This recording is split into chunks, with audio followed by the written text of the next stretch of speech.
ইমান সবাই ইমান আছে কিন্তু নামাজ না ইমান তো আছে কি আছে না বলেন এরকম কিছু কুফরি কথা এগুলো বাজে কথা এগুলো বাজে কথা বলার জন্য কিছু লোক আছে না নাই আছে না নাই এগুলো কথা কিছু প্রচলন আছে এই কথাগুলো বলে তারা বুঝায় যে ইমান তো আছে আমার কিন্তু দেখি নামাজ না থাকুক না সমাজে কিছু কুফরি কথা প্রচলন আছে যেরকম আল্লাহ শুধু হিল্লাও লাগে আছে না এই কথা বলে না আল্লাহ শুধু হিল্লা লাগে কি হবে কি কথা বলে শিরকের ব্যাপারে চলে যায় তোর মুখে ফুল চন্দন করুক আছে না বলেন আছে এগুলো বলে কষ্ট করলে কেষ্ট মেলে কেষ্ট হলো হিন্দু দেবী না আচ্ছা আরে তোমার এই কথা বললে কি মহাভারত অশুদ্ধ হয়ে যাবে আছে না বলেন অথচ মহাভারত একটি উপন্যাস যা সবসময় অশুদ্ধ কথা কি বুঝতেছেন আপনি ওটা কি করে তোমার শুদ্ধ আচ্ছা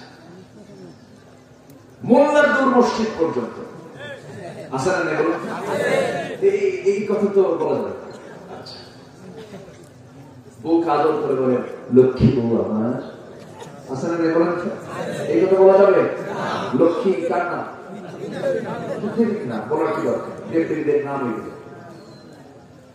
কোন ওষুধ খায় বলে ভাই এই ওষুধ যদি না খেয়ে মাসকে মরে যেতে আছে না এগুলো করা যাবে দুনিয়াতে কাউকে শাহানশাহ বলা যাবে না ভাই কিন্তু শাহানশাহ হয়ে গেছে শাহানশাহ কেউ না শাহানশাহ কে আল্লাহ এগুলো কথা কি বলার দরকার আছে না আচ্ছা নির্মল চরিত্র ফুটে তুলতে গিয়ে বলি তুমি তো ধোয়া তুলসী বাধা হয়ে গেছে এগুলো যশোর এলাকায় কিন্তু বেশি আসলে না বলেন তো আছে না বাংলা চর্চা তো এই এলাকায় হয় বাংলার যে মূল চর্চা এই যশোর অঞ্চলে সাতক্ষীরা যশোর কুষ্টিয়া মেহেরপুর নড়াইল এই বেলটি বাংলা ভাষার মূল চর্চাটা হয় কারণ নদীয়ার সাথী হলো এই অঞ্চলগুলো আপনাদের বাংলাগুলো অনেক ছবি অনেক শুদ্ধ উচ্চারণ যা আমার চেয়েও সুন্দর আলহামদুলিল্লাহ সুন্দর করে বাংলা বলতে পারে না যতটুকু সুন্দর করে আপনারা বলতে পারেন তবে চট্টগ্রাম ভাষা আরো শুদ্ধ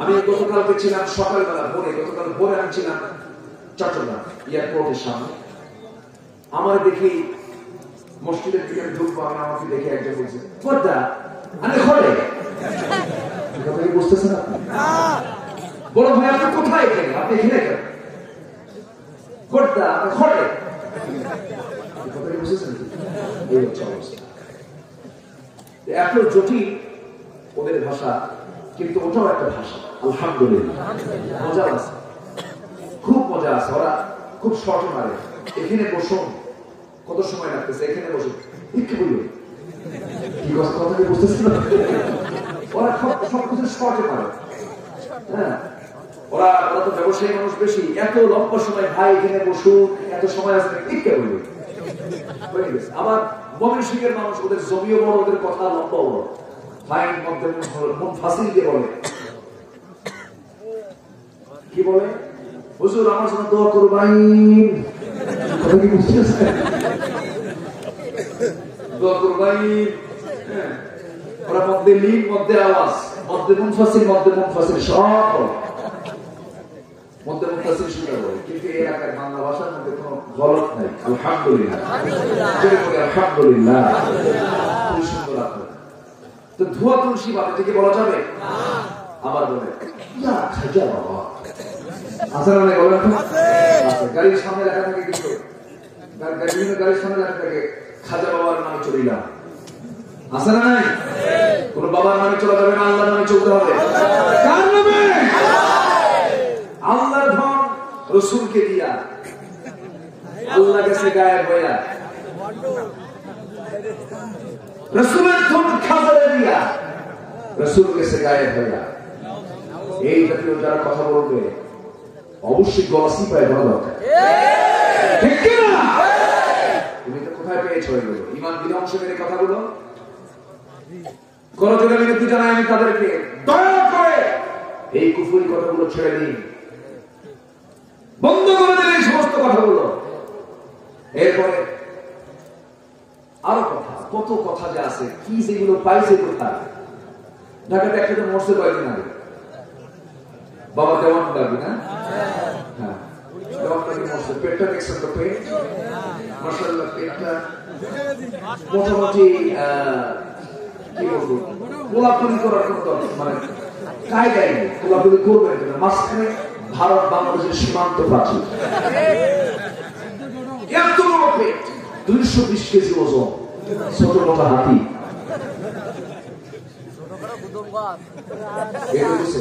চলে গেছে। সম্মানিত ভাইরা, আমার দেশের সমস্ত পীর দরবার, পীরের যে দরবার গুলো আছে, সব দরবার থেকে সুদের বিরুদ্ধে কথা আসতো, জিনার বিরুদ্ধে কথা আসতো, সমাজে কোন জিনার বিচার থাকতো না। কথা বলে না তো? বরঞ্চ সুদের যে কারবার করে তাই সে বলে, হুজুর আমার আজকে অফিসের দোকান হবে, একটু দোয়া করে দেন। সিনেমা হলের মালিক হিসেবে বলে, হুজুর সিনেমা হল চালু হবে, একটু দোয়া করে দেন। পীর দরবারে গিয়ে বলে, হুজুর একটা মদের ফ্যাক্টরি আছে, একটু দোয়া করে দেন। যা বলে, মদের ফ্যাক্টরির সামনে আল্লাহ, এই ফ্যাক্টরির বরকত তুমি আল্লাহ বাড়াই দাও। কি কথা কি বোঝা গেল? কথা কি বোঝা গেল? নতুন সিনেমা ওপেন হবে, নতুন সিনেমা এফডিসি থেকে নতুন সিনেমা চালু হবে, হুজুর নিয়ে যাবে, নিয়ে যাবে, হুজুর আমার জন্য এই ফিল্মটা ভালো চলে, একটু দোয়া। আল্লাহ তুমি সিনেমার, এই সিনেমা যে সিনেমা আত্মপ্রকাশ হতে যাচ্ছে, তুমি এটার বরকত দর্শক বাড়াই দাও আল্লাহ। কথা কি বুঝতেছেন? এরকম কিছু তেলবাস হুজুর নবীর কলঙ্ক ছেড়ে না। সম্মানিত ভাইরা, এই সমস্ত দরবারগুলোতে আমরা যাবো না। আমরা চাইবো কার কাছে? ইয়া খাজা বাবা, ইয়া গাউস, ইয়া কুতুব, এগুলো বলা যাবে না। বিসমিল্লাহ গলত, এই কথা আছে না? নেই? বিসমিল্লাহ করে গলত আছে না? আস্তে বিসমিল্লাহ করে গলত আছে না? বলা যাবে না। মধ্যযুগীয় বর্বরতা বলে না, মধ্যযুগ বলতে ইসলামের যুগ বুঝায়। তারা এই সমস্ত কথা বলে যারা ইসলামকে সহ্য করতে পারে না। নামাজ না পড়ি ইমান আছে, এখান থেকে তো কথাগুলো আসছে। নামাজ না পড়ি ইমান আছে, এই কথা বলা যাবে না। নামাজ না পড়লে আপনি ইমান ঠিক থাকে কেন? আপনি পরীক্ষার্থী, পরীক্ষার হলেই গেলেন না, পরীক্ষার্থী থাকেন কেন? ঠিক কিনা? আপনি যদি পরীক্ষার্থী হন, হলে যেতেই হবে, হলে যেতে হবে, তাছাড়া আপনি পরীক্ষার্থী হলেন কেন? আমার ভাইয়েরা, ইমান তো শুধু হবে না, ইমানের চর্চা আপনার জীবনে থাকতে হবে, ইমানের লালন করতে হবে, ইমানের আমলগুলো করতে হবে।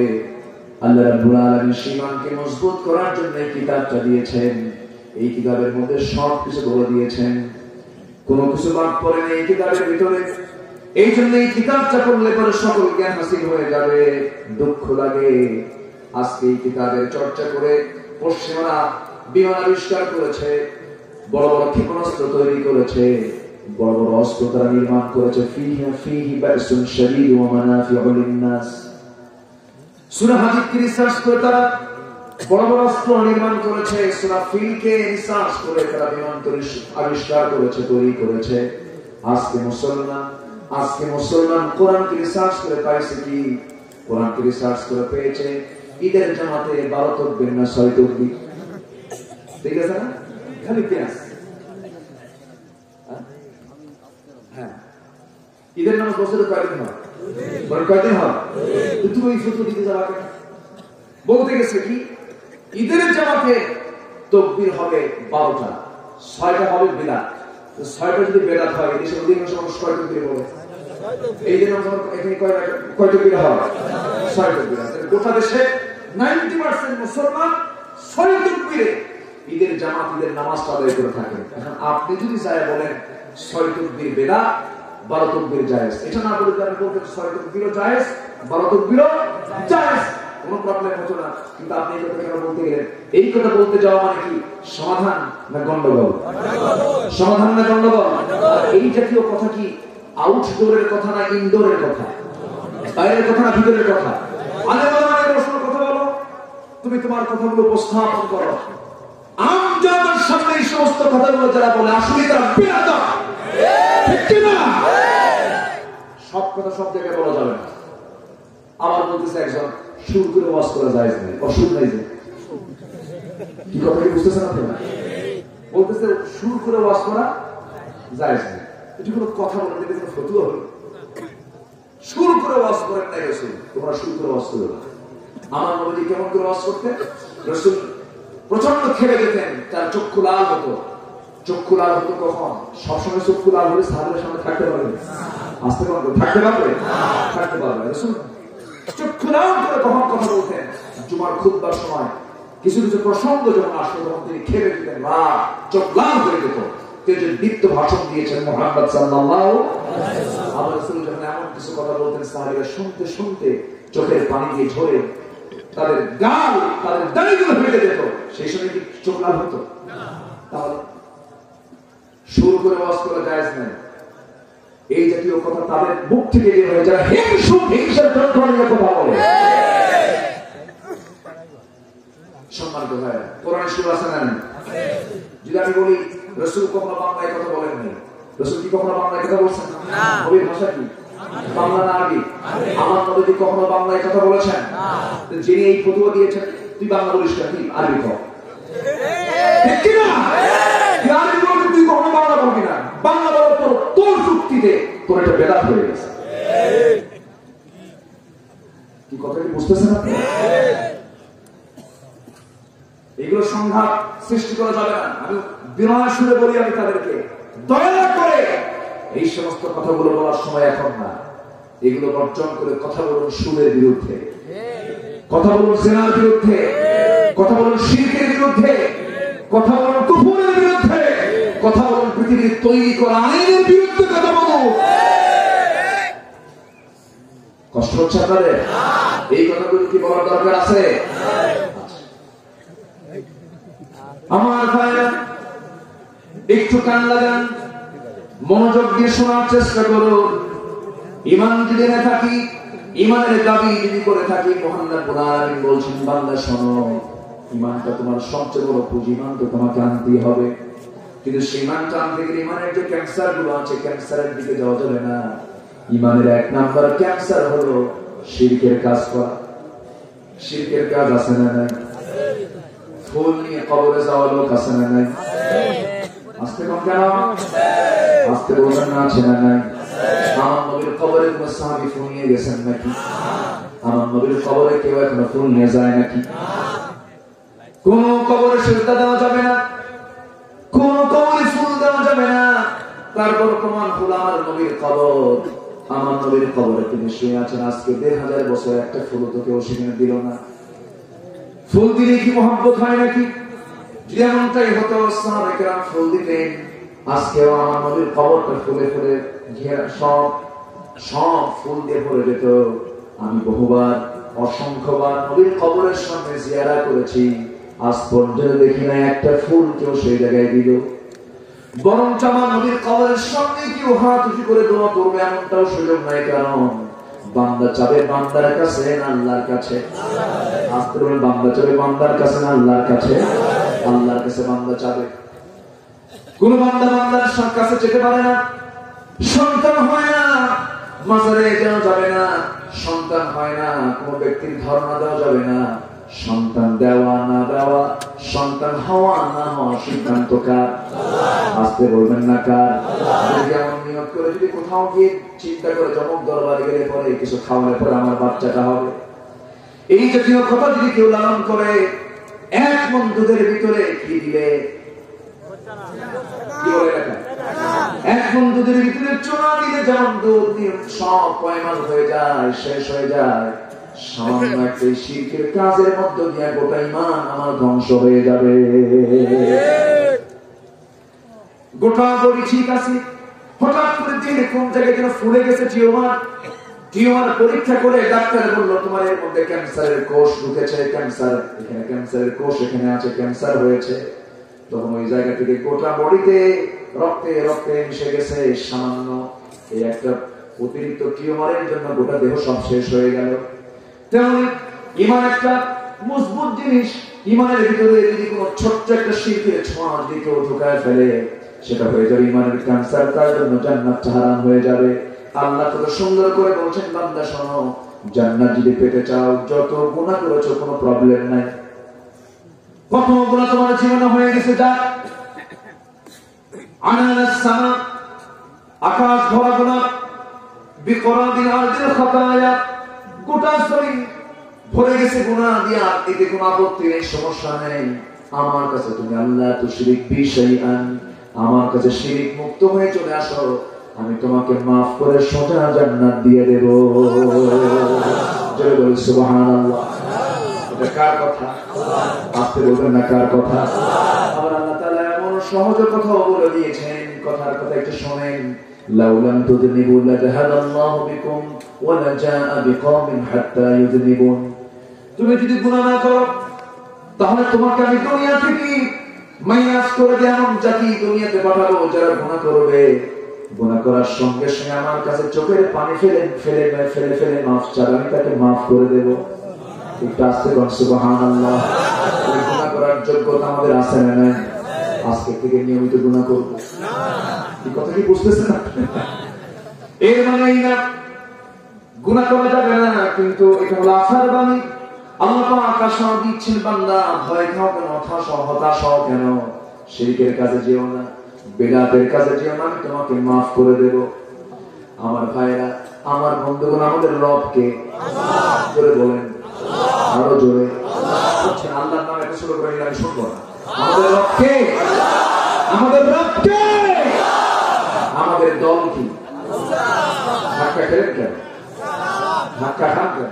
আমাদের দল কি? ইসলাম। আমাদের আমাদের নেতাকে, আমাদের নেতাকে, আমাদের রব আল্লাহ, আমাদের নেতা, আমাদের নেতা, আমাদের দল, আমাদের দল।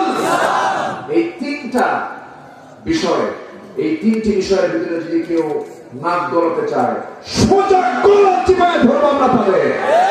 রাজি আছেন কি সবাই? কেরা কেরা হাত জোরে দেখান।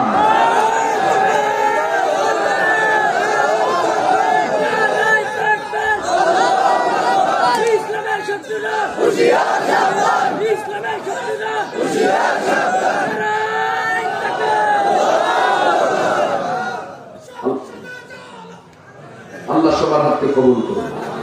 জোরে বলে আমিন, আরো জোরে আমিন। আপনি ঈমান আনছেন, ইসলাম মানবেন না, কিসের ঈমানদার? আপনি মুনাফিক, ঠিক কি না? ঈমানদার কখনো দুনিয়ার দল করবে না, ঈমানদার করবে আল্লাহর দল, ঠিক কি না? ঈমানদার কখনো বেনামাজি নেতৃত্ব মানবে না, চোর বাটপারকে মানবে না। ঈমানদার মানবে হলো রাসূলের নেতৃত্বকে, ঠিক কি না? কথা কি বোঝা যায়? ক্লিয়ার হচ্ছে তো? আচ্ছা, সম্মানিত ভাই, ঈমান আমাকে ত্রুটি মুক্তি মানতে হবে, সহি মানতে হবে। ঈমান এনে আমি যদি জমির আইন ছেড়ে, এরকম ঈমানদার আছে না? ঈমান এনে যদি মেয়ের সম্পত্তি ছেলেকে রেখে দেয়, এরকম বাপ আছে না?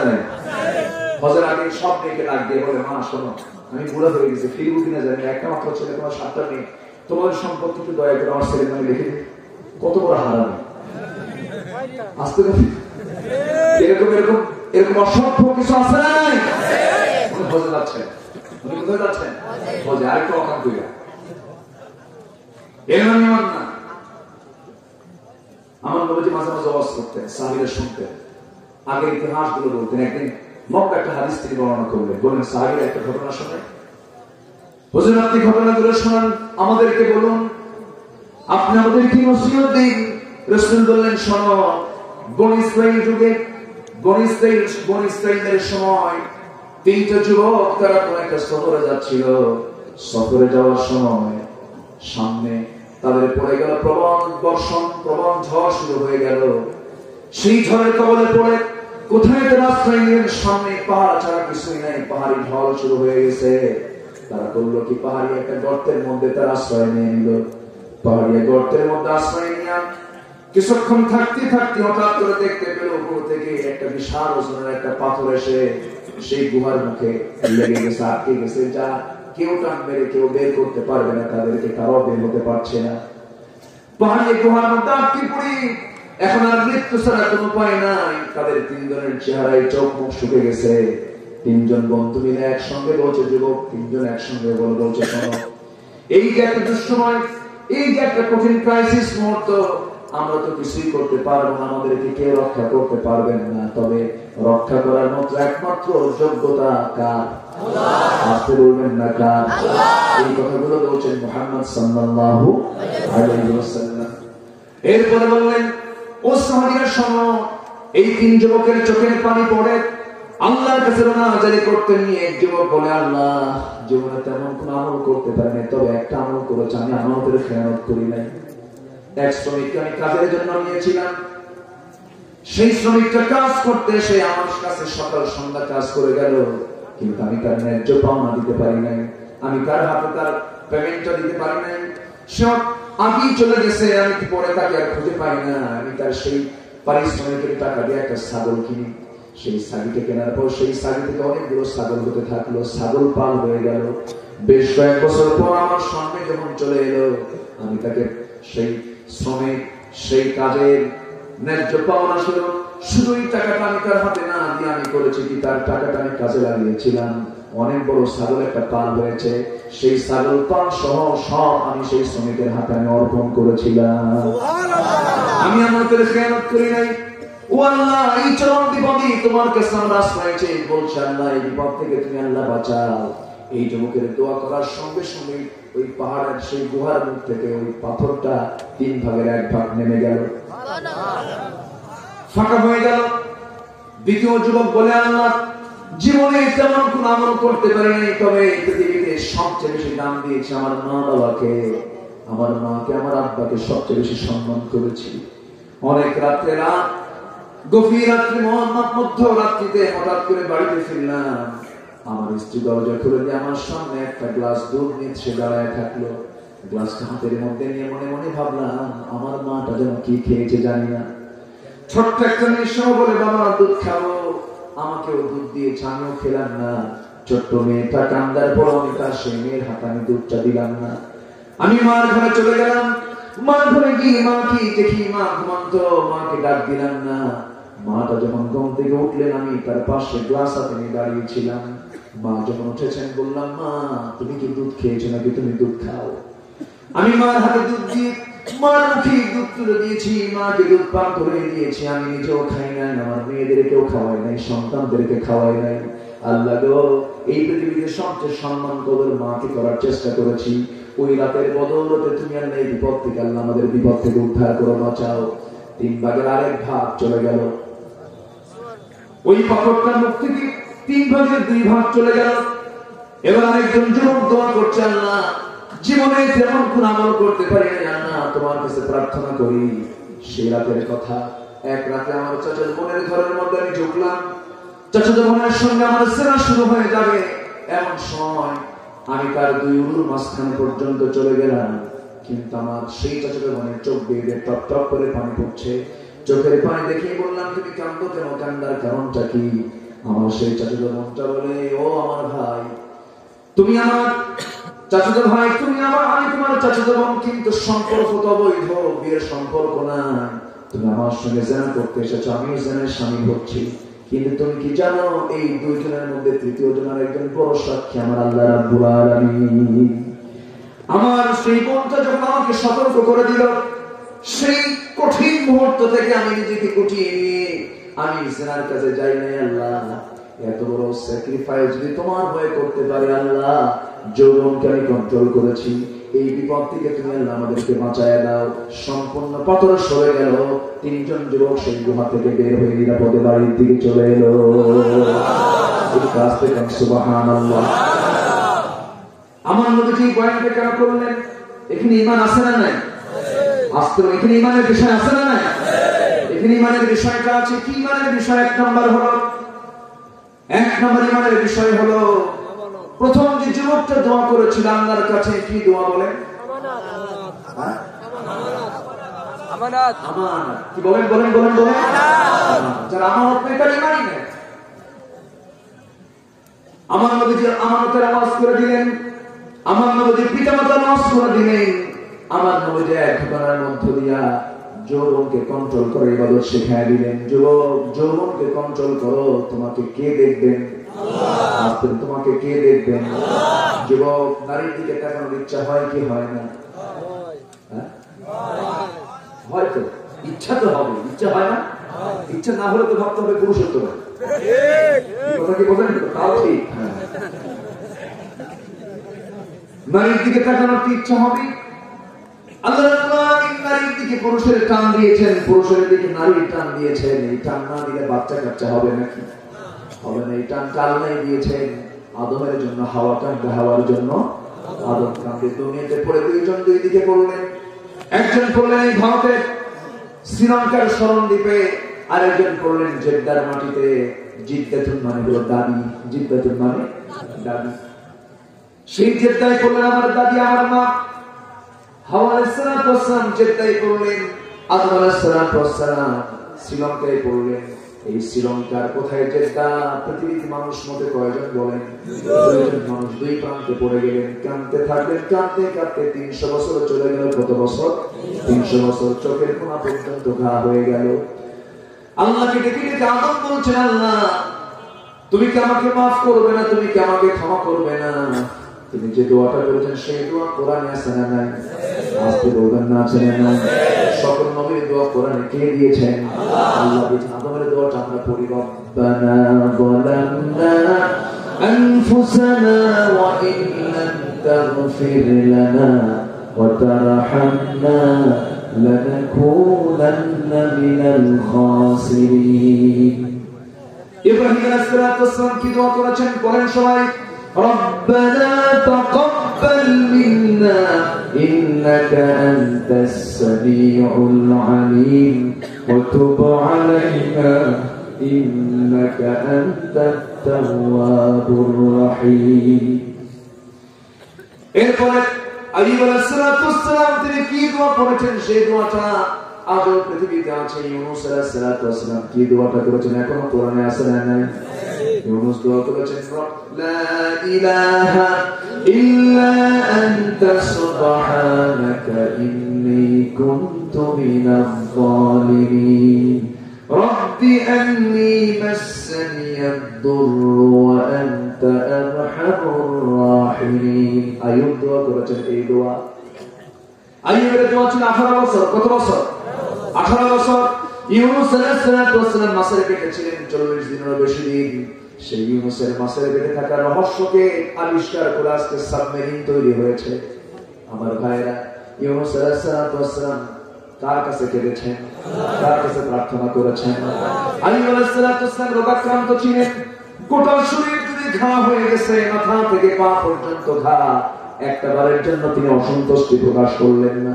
হঠাৎ করে একদিন দেখলেন ঘাগুলো জিহ্বা পর্যন্ত পৌঁছে গেছে। জিহ্বায় যখন গেছে ঘা, আল্লাহকে বলছেন, আল্লাহ শোনো, আমার গোটা শরীর পচায়া দাও, আমার গোটা শরীর তুমি ঘা দিয়ে ভরপুর করে দাও, কিন্তু জিহ্বাটা ঠিক রাখো, কারণ এই জিহ্বা দিয়ে তোমার নামে আমি জিকির করতে চাই। আল্লাহ বলছেন, আইয়ুব রে, আজকে তোর কথা আমার দারুণ লেগেছে। আইয়ুব, তোর জন্য আমি একটা গোসলের ব্যবস্থা করে দিলাম, গোসলটা করে নাও। তিনি তার হারানো যৌবন ফিরে পেলেন। সুবহানাল্লাহ, জয় বলুন সুবহানাল্লাহ। আমার ভাইরা, আমার নবীর দোয়া আছে। আমার নবী কোন একটা দোয়া করেছেন, সবাই আমরা সুন্দর করে বলি। আমার নবী হজের সময় দোয়াটা করেছেন, তওয়াফের সময় দোয়াটা করেছেন। সবাই বলেন, রব্বানা আতিনা ফিদ দুনিয়া হাসানাতাও ওয়া ফিল আখিরাতি হাসানাতাও ওয়া কিনা আযাবান নার ওয়াজআলনাল জান্নাতা মা'আল আবরার। জোরে বলি আল্লাহুম্মা। এই সুন্দর দোয়া আমার রাসূল শিখিয়েছেন। এই দোয়াগুলো আমরা করব, এই দোয়াগুলো আমরা শিখব। আদম আলাইহিস সালাতু ওয়াস সালাম হাওয়ার জন্য কাঁদে, হাওয়া যা কাঁদে, আদমের জন্য 300 বছর পর মুলাকাত করে দিলেন কে? কোন ময়দানে বলেন? আরাফার ময়দানে। সে আরাফার ময়দানে হাজির এখনো যায় কিনা বলেন?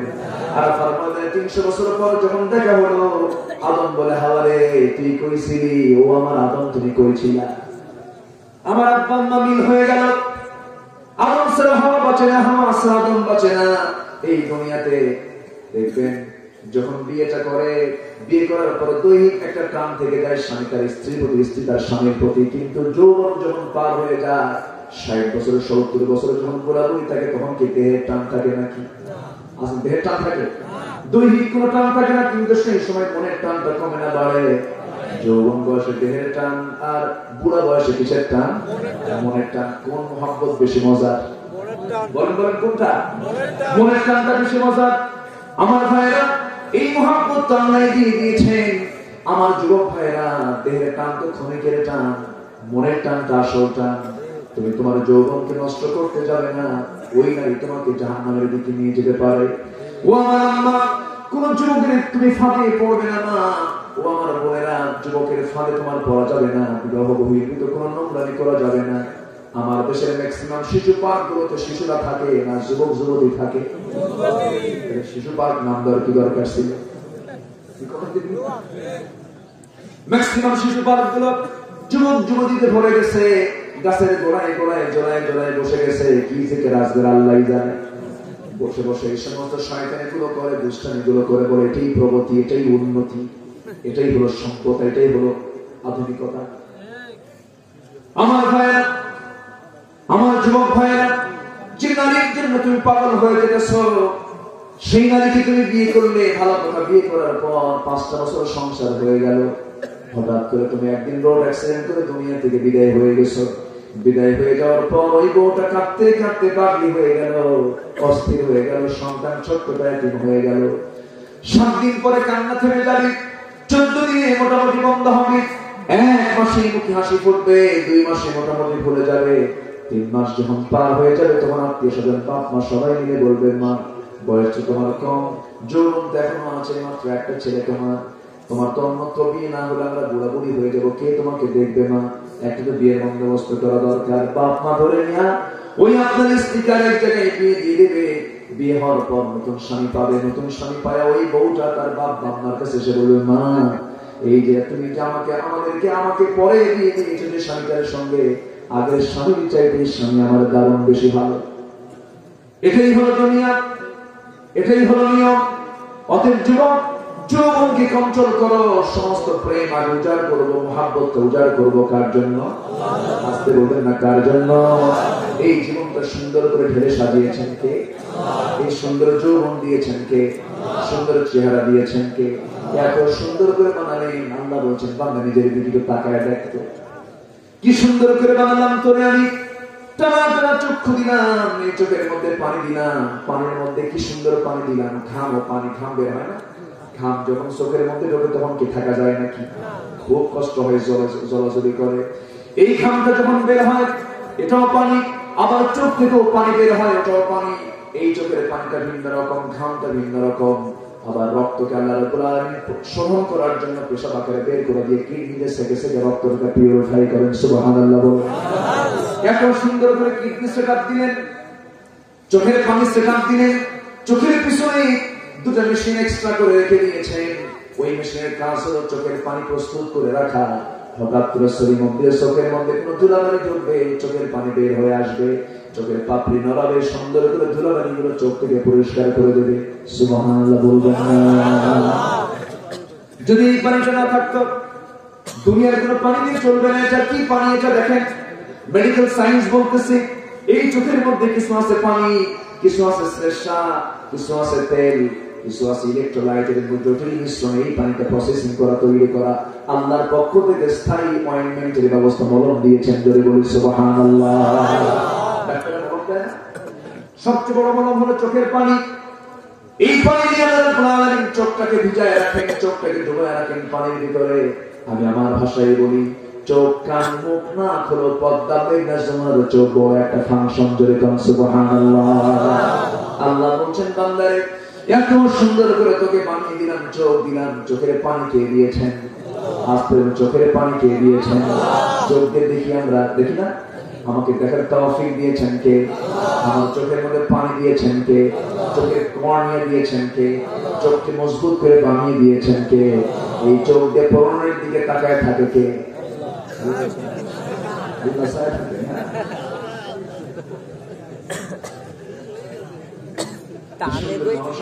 আলহামদুলিল্লাহ, একটা মানুষের কোনো নড়াচড়া না।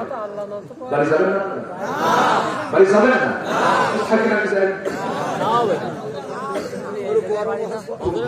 আলহামদুলিল্লাহ, আলহামদুলিল্লাহ। এক প্রফেশন থেকে হুজুরকে গরম ওয়াজ করেন, গরম কি আগুন নিয়ে আসেন, আগুন নিয়ে আসেন।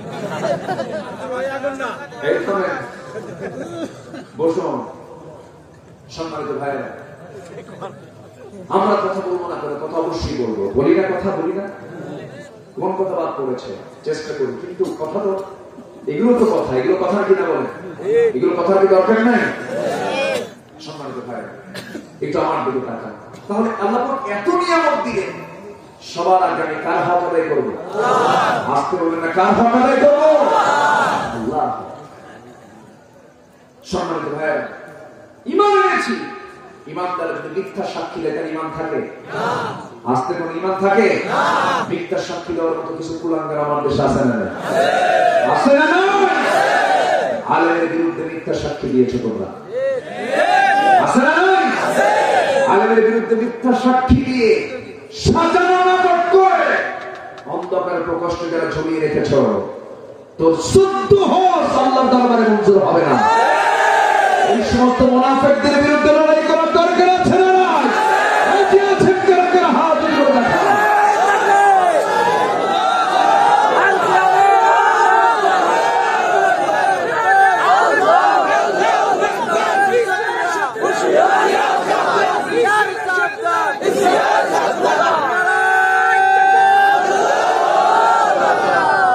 সম্মানিত ভাইয়েরা, সম্মানিত বন্ধুগণ, মিথ্যা সাক্ষী দিলে ঈমান থাকে? আসতে বলবেন ঈমান থাকে? আমার নবীজি সময় অনেক মুনাফিক ছিল, মিথ্যা সাক্ষী দিয়েছে। মুনাফিক ছিল কি ছিল না?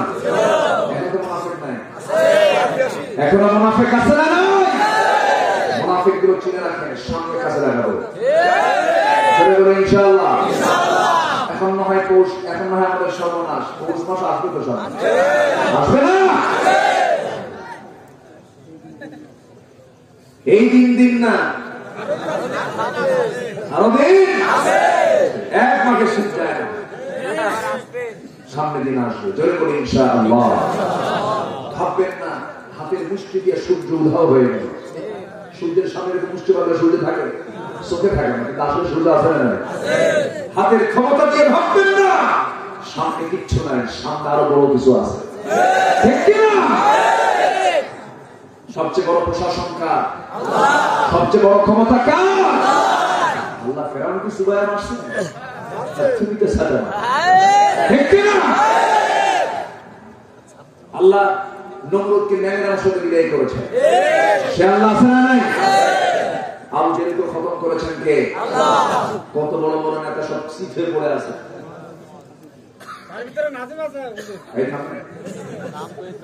কষ্ট পাচ্ছেন আপনারা?